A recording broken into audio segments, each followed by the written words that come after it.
औरंगाबाद जिले के पूर्व सांसद सुशील कुमार सिंह ने आज अपने सिंह कोठी निजी आवास पे एक प्रेस कॉन्फ्रेंस का आयोजन कर पत्रकारों के बीच कई अहम मुद्दे पर जानकारी दी, जिसमें उत्तर कोयल परियोजना और औरंगाबाद जिले के मेडिकल कॉलेज के निर्माण को लेकर उन्होंने क्या क्या कहा, आइए आपको सुनाते हैं।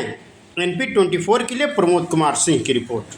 देखिए, मुख्यमंत्री जी ने औरंगाबाद जिले को मेडिकल कॉलेज देने की घोषणा की थी।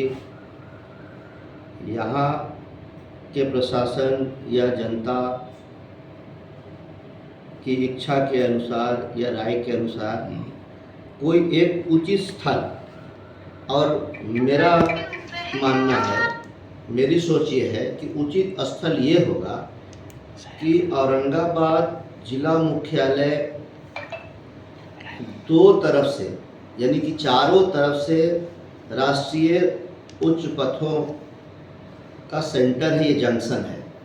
एक तरफ से दिल्ली कोलकाता NH-19 है, तो दूसरी तरफ से पटना औरंगाबाद हरिहरगंज पड़वा मोड़ NH-139 है। मेडिकल कॉलेज औरंगाबाद के इर्द गिर्द चारों तरफ, चाहे किसी प्रखंड में ज़मीन हो, इसलिए कि मेडिकल कॉलेज माननीय मुख्यमंत्री जी ने औरंगाबाद जिले के लिए दिया है, और ये बड़ी चीज़ है।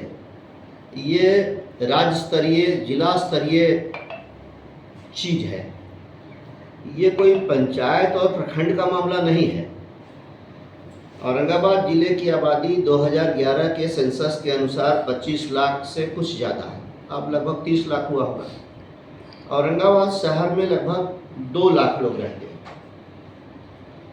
तो 7-8% लोग तो जिले के औरंगाबाद शहर में रहते हैं। औरंगाबाद शहर के इर्द गिर्द पूर्व, पश्चिम, उत्तर, दक्षिण किधर भी यदि नेशनल हाईवे के किनारे मेडिकल कॉलेज बनता है तो इससे जिले वासियों को ही नहीं बल्कि दूसरे जिले और दूसरे प्रदेश के लोगों को भी चिकित्सा सुविधा मिल सकेगी, इसलिए कि पहुंच आसान होगा।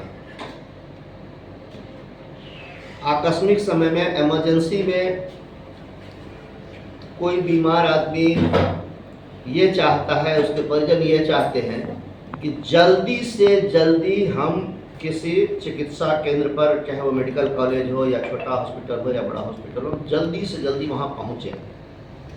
तो जल्दी से जल्दी पहुँच कहाँ होगा? जल्दी से जल्दी पहुँच किसी नेशनल हाईवे के किनारे जब मेडिकल कॉलेज बनेगा तभी होगा। मुझे दुख होता है इस बात को कहते हुए कि इसको पंचायत स्तर का मामला बना दिया गया है।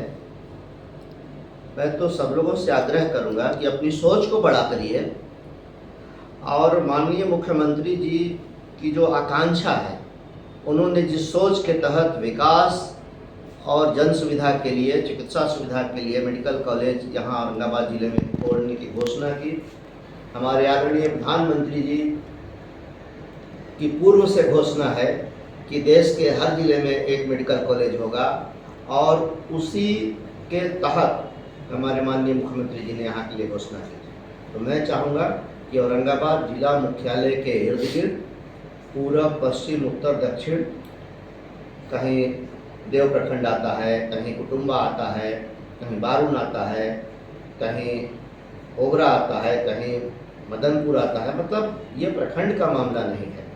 इसलिए मैं जिला प्रशासन से भी कहूँगा कि सरकार को यदि प्रस्ताव भेजे, जैसे कि मुझे सूचना है कि अभी तक जो अखबार में खबर छपी थी दूसरा प्रस्ताव भेजने की, तो उन लोगों ने कहा कि हम लोगों ने ऐसा कोई प्रस्ताव नहीं भेजा है। मेरी जिलाधिकारी से बात भी हुई थी, मैंने पूछा था कि कहाँ का प्रस्ताव गया है। उन्होंने कहा कि दूसरा कोई प्रस्ताव नहीं गया है, और जो खबर छपी अखबार में उसका खंडन भी अखबार में ही हुआ है।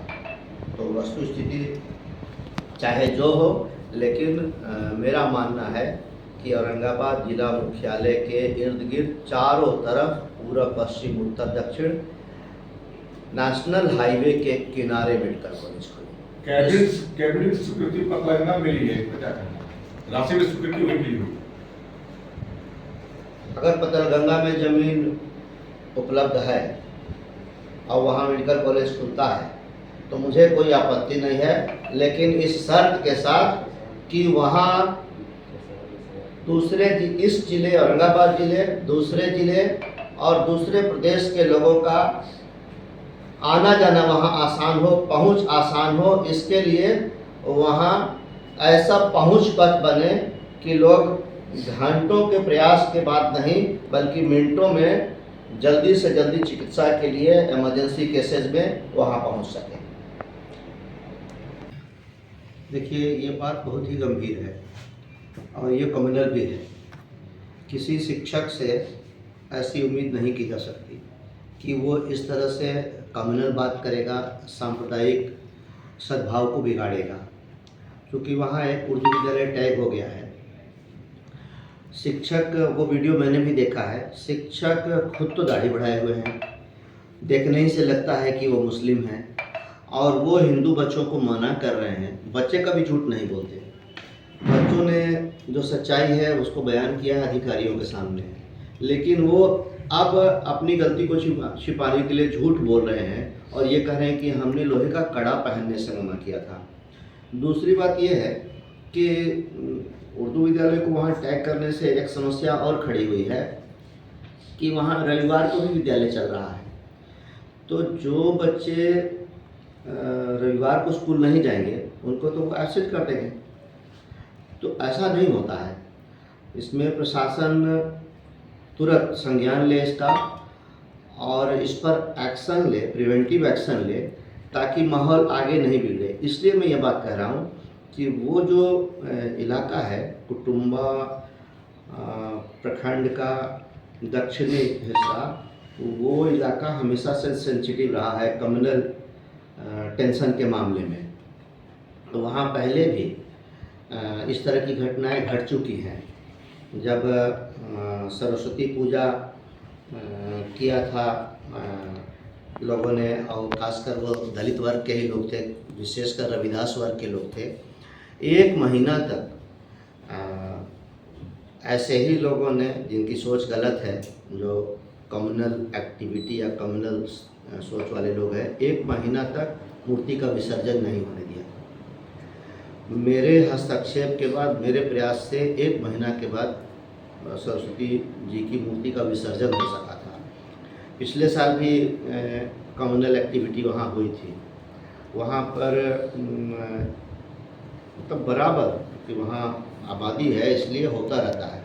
प्रशासन को मैं सुझाव देना चाहूँगा कि इसको हल्के तरीके से ना ले, इसकी गंभीरता को समझे और उस इलाके के कम्युनल हिस्ट्री को समझे और वहाँ कड़ा एक्शन ले, ताकि शांति व्यवस्था भंग ना हो, कम्युनल टेंशन आगे ना बढ़े।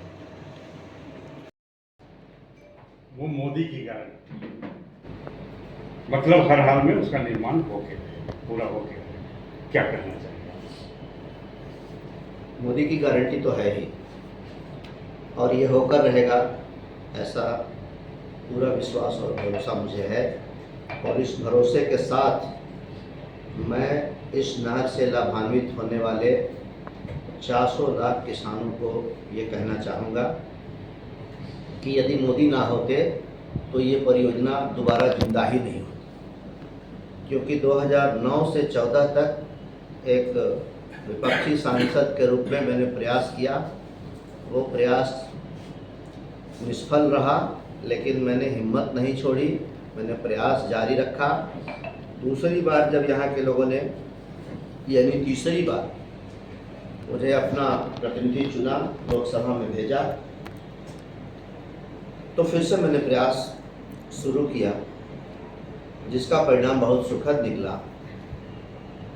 जितनी बाधाएं इसमें थी, केंद्र सरकार की तरफ से, राज्य सरकार की तरफ से, वन और पर्यावरण मंत्रालय की तरफ से, वाइल्ड लाइफ अथॉरिटी की तरफ से, अगर मोदी जी जैसा, हमारे आदरणीय प्रधानमंत्री जी जैसा दृढ़ इच्छा शक्ति वाला व्यक्ति प्रधानमंत्री की कुर्सी पर बैठा नहीं होता तो ये परियोजना दोबारा जिंदा नहीं होती। इसीलिए अभी मोदी जी ने जो कहा है कि ये परियोजना मोदी की गारंटी है, मैं लाखों किसानों की तरफ से, हृदय से उनको धन्यवाद करता हूं और मैं आशा करता हूं कि इस बरसात के बाद अगली बरसात से पहले यानी मार्च अप्रैल के महीने तक जिस तरह से पॉजिटिव वे में गाड़ी चल रही है उत्तर कोयल नहर प्रमंडल के डैम में फाटक लगाने की, उसमें मुझे लगता है कि मार्च अप्रैल के महीने तक कुटकू डैम में यानी मंडल डैम में फाटक लग जाएगा।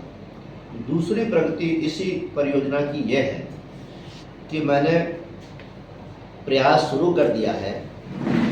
अभी तो दाएं मुख्य नहर का पक्कीकरण हो रहा है यानी उसकी लाइनिंग हो रही है, उसके लिए टेंडर जारी हो गया।